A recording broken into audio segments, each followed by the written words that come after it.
Hello friends, welcome to another video of Yoast SEO series. तो आज के video में हम एक और फीचर के बारे में बात करने वाले हैं योस्ट के। पिछले वीडियोस में हमने कवर किया था कि किस तरह से आप योस्ट एसईओ को यूज़ करके on page optimisation SEO optimisation कर सकते हैं, रीडेबिलिटी एनालिसिस कर सकते हैं, किस तरह से आप Google search console, Bing, webmaster tool को योस्ट एसईओ के साथ कनेक्ट कर सकते हैं। तो वो पूरी प्लेलिस्ट का लिंक जो है आपको नीचे वीडियो के डिस्क्रिप्शन में मिल जाएगा। तो आज हम एक और फीचर के बारे में बात करेंगे जिसका नाम है इंक्लूसिव लैंग्वेज। तो ये फीचर है क्या? बेसिकली ये फीचर इसलिए बनाया गया है कि ताकि आप जो भी कंटेंट लिख रहे हैं, क्या आपका वो कंटेंट हर तरह की ऑडियंस के लिए सूटेबल है या नहीं है। इसके अंदर 7 कैटेगरी, 7 जो पैरामीटर्स को एनालाइज किया जाता है। और जब मैंने इसको अपनी वेबसाइट पे यूज़ किया तो ज़्यादा इश्यूज नहीं आए, सिर्फ एक पोस्ट के अंदर एक इशू आया था। तो वो भी मैं आपको दिखाऊंगा और मैं आपको दिखाता हूँ कि किस तरह से ये काम करता है। तो सबसे पहले आपको क्या करना है, आप योस्ट एसईओ पर आ जाएंगे और सेटिंग वाले ऑप्शन पे आ जाएं। इसको ऑन आपको करना पड़ेगा, बाय डिफ़ॉल्ट ये जो ऑफ रहता है, ठीक है। तो सेटिंग वाले फीचर पे आ जाएंगे तो यहाँ पर ये थर्ड ऑप्शन आपको मिलेगा साइड फीचर्स के अंदर ही, इंक्लूसिव लैंग्वेज एनालिसिस। तो यहाँ से इसको हमने ऑन कर लेना है। यहाँ से इसको ऑन करने के बाद आप जो है यहाँ से इसको ये ऑटोमेटिकली आई थिंक सेव हो चुका है। एक बार इसको हम ऑफ करते हैं। ओके, तो एक बार हम इसको ऑन करते हैं तो ये सेव बाय डिफ़ॉल्ट हो चुका है। जब ये आप सेव कर लेंगे तो आप देखेंगे कि सबसे पहले जैसे कि ये एक पोस्ट ओपन है, तो मैं इसको एक बार रिफ्रेश कर देता हूँ, देख लेते हैं कि ये ऑन है या नहीं है। तो देखिए यहाँ पर ये ऑन है, इंक्लूसिव लैंग्वेज यहाँ पर लिखा हुआ आ रहा है। योस्ट पे क्लिक करेंगे, इंक्लूसिव लैंग्वेज यहाँ पर लिखा आएगा। अगर ये आप ऑफ कर देंगे तो फिर ये यहाँ से चला जाएगा। तो देखिए इसके ऊपर थोड़ा सा एक मैं आपको योस्ट का एक पोस्ट है वो दिखा देता हूँ। See, if you want your pages to be found online, it's best to use the language your audience uses। यानी कि आप ऐसी लैंग्वेज यूज़ करें जो आपकी ऑडियंस यूज़ कर रही है, ठीक है। Language evolves along with society and that's why we have introduce the inclusive language analysis in Yoast SEO. तो लैंग्वेज जो है वो सोसाइटी के साथ साथ जो है चेंज होती रहती है, इवॉल्व होती रहती है। तो इसीलिए योस्ट एसईओ के अंदर ये फीचर इंक्लूड किया गया है। If you are working on your SEO you probably want to grow your audience. हम अपनी ऑडियंस को ग्रो करना चाहते हैं। If you write more inclusively you will open up your content to more people. यानी कि आप ज़्यादा लोगों तक पहुँच पाएंगे। The more people read, understand and relate to your content, the more likely it is that they will enjoy, share और link to it. तो कहने का मतलब इनडायरेक्टली आप इसको समझिए, जब लोग इसको एंजॉय करेंगे ना तो वो इसको शेयर करेंगे और इससे लिंक भी करेंगे। यानी कि एक तो शेयरिंग से का फ़ायदा आपको मिल सकता है और एक बैकलिंक का फ़ायदा भी आपको यहाँ पर मिल सकता है, ठीक है। तो ये बाय डिफ़ॉल्ट ये फीचर जो है ऑफ रहता है, हमें इसको ऑन करना पड़ता है। अब इसके अंदर क्या क्या चीज़ें एक्सेस करें, देखिए 7 कैटेगरीज जो हैं इसके अंदर ये एक्सेस करते हैं। सबसे पहला है एज, ठीक है। अब कहने का मतलब क्या है, age may not be the first thing you think of when it comes to discriminating against others. तो इसमें जो चीज़ें कवर की गई हैं वो डिस्क्रिमिनेशन के ऊपर बेस्ड हैं। हालांकि एज को डिस्क्रिमिनेशन के अंदर काउंट नहीं किया जाता कि कोई बड़ा है या छोटा है, वो कोई मतलब एक डिस्क्रिमिनेशन नहीं होता है। Yet ageism is a real problem affecting many people world wide. हालांकि ये भी एक प्रॉब्लम है।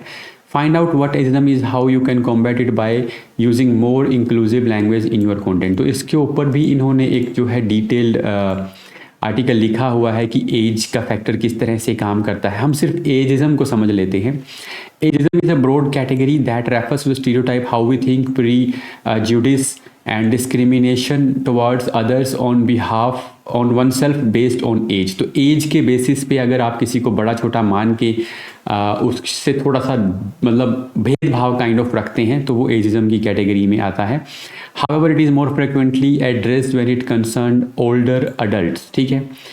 ये सभी जगह पर मिलता है। जैसे कि कोई बड़े लोगों का ग्रुप है तो हम छोटे लोगों को उससे अवॉइड करते हैं या फिर उनको मना करते हैं, बट वो एक डिफरेंट चीज़ हो जाएगी, ठीक है। तो ये थोड़ा सा मतलब काइंड ऑफ चीज़ें हैं। जैसे कि non inclusive the ageing dependent, और इंक्लूसिव में क्या आएगा, older people, describing older adult. अगर ओल्डर अडल्ट को डिफाइन करना है तो ये वर्ड अगर नॉन इंक्लूसिव है और ये वर्ड जो है वो कॉमन है, ठीक है। तो कुछ वर्ड्स के ऊपर ये बेसिकली बेस्ड रहता है, हम इसको पूरा नई डिटेल में पढ़ेंगे, मैं आपको उसके अंदर दिखाता हूँ कि ये किस तरह से काम करेगा, ठीक है। दूसरा है appearance. Personal look can be the subject of judgement from other, sometime these judgements are positive और neutral but occasionally they may based on prejudice against certain body types. तो किसी का जो लुक है उसके ऊपर भी एक काइंड ऑफ डिस्क्रिमिनेशन हो सकता है, ठीक है, इसके ऊपर भी इन्होंने एक डिटेल दिया है। नेक्स्ट है रेस, कल्चर एंड एथेंटिसिटी। तो ये काफ़ी कॉमन है। Race, culture, and authenticity are also often misused in language as societies evolve, gain a better understanding of the impact of the language they use. Language changes, therefore it is important to use inclusive language when writing on these topics. इसमें देखिए एक चीज़ आपको समझनी पड़ेगी, अगर आपका जो content है वो टेक्निकल कंटेंट है तो फिर ये इशू, इसके अंदर जो चीज़ें हैं वो काफ़ी कम आएगा इशू। अगर आपका जो कंटेंट है वो थोड़ा सा सोसाइटी से रिलेटेड है, न्यूज़ से रिलेटेड है, तो हो सकता है इसके अंदर आपको ज़्यादा एरर्स देखने को मिले, ठीक है। Disability and neurodiversity. तो जब आप इस तरह का कंटेंट बना रहे हैं जो सबके लिए बेटर हो, तो इसको भी आपने ध्यान में रखना है। The language people use when talking about these topics can be patronising और it may be dismissive of people's lived experiences. तो ये भी एक फैक्टर है। जेंडर के बेसिस पे भी हो सकता है, सेक्सुअल एंड रोमांटिक ओरिएंटेशन के बेसिस पे भी हो सकता है, सोशियो इकोनॉमिक स्टेटस के बेसिस पे भी हो सकता है। तो इसको आप थोड़ा सा एक बार रीड आउट कर सकते हैं, बट मैं यहाँ पर आपको दिखाता हूँ। मैंने 5-6 पोस्ट के अंदर इसको चेक किया। तो जैसे कि सबसे पहले मान लीजिए ये एक पोस्ट ओपन की, ठीक है, इंक्लूसिव लैंग्वेज में हम गए तो we haven't detected any potentially non inclusive phrase. तो कोई भी ऐसा फ्रेज इसके अंदर इसको नहीं मिला है, ठीक है।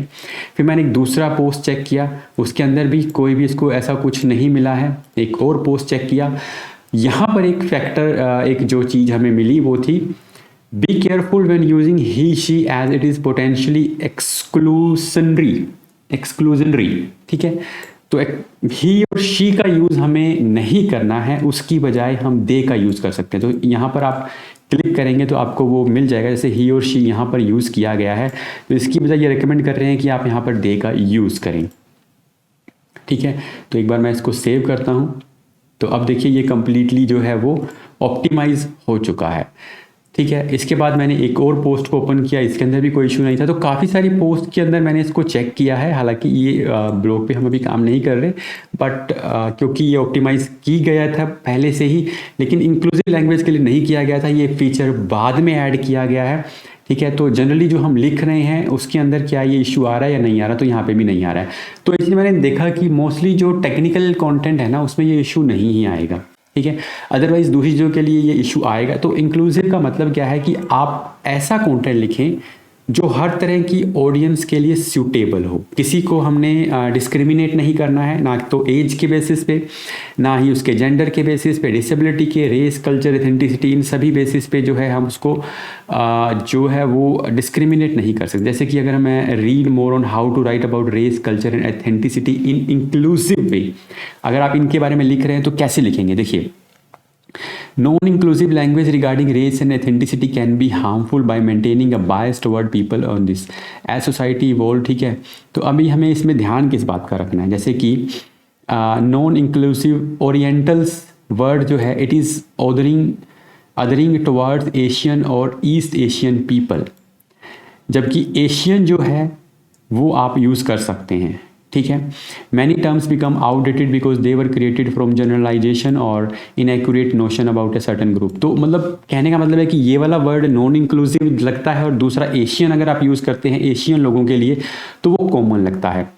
कंट्री ऑफ ओरिजिन में अगर हम किसी के लिए थर्ड वर्ड यूज़ कर लेते हैं उसकी बजाय आप लो इनकम कंट्री यूज़ करेंगे तो वो बेटर रहेगा। जैसे कि इसमें इट इज़ डेरोगेटरी, ठीक है, term that put several countries and societies in one group based on the factor such as income. तो कोई लो इनकम वाले कंट्री जैसे हम टियर 1, टियर 2, टियर 3 बोल देते हैं, उसी तरह से थर्ड वर्ल्ड की बजाय आप लो इनकम कंट्रीज यूज़ करें। स्पिरिट एनिमल, तो इसकी बजाय कल्चरल ओरिजिन के बेसिस पे ओवर जनरलाइज डीपली भी पर्सनल कल्चरल ट्रेडिशन। तो किसी का कोई कल्चर ऐसा है जिसमें कुछ इस तरह का वो कर रहे हैं तो उसको स्पिरिट एनिमल की बजाय आप इंस्पिरेशन या आइडल यूज़ करें।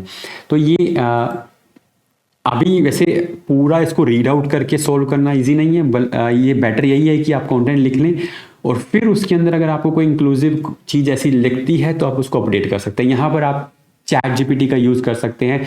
जैसे मैंने आपको रीडेबिलिटी एनालिसिस के अंदर बताया था कि कहाँ पे इशू आ रहा था, तो वहाँ पे हमने चैट जीपीटी का यूज़ करके पैसिव से एक्टिव वॉइस में उसको कन्वर्ट कर दिया था। तो इसका भी आप यूज़ करें और अपने कंटेंट को बेटर बनाएं एसईओ के पॉइंट ऑफ व्यू से, रीडेबिलिटी के पॉइंट ऑफ व्यू से और इंक्लूसिव लैंग्वेज के पॉइंट ऑफ व्यू से भी। तो आई होप आपको वीडियो समझ में आया होगा। कोई डाउट है तो आप कमेंट करके पूछ सकते हैं। मिलता हूँ आपसे नेक्स्ट वीडियो के अंदर।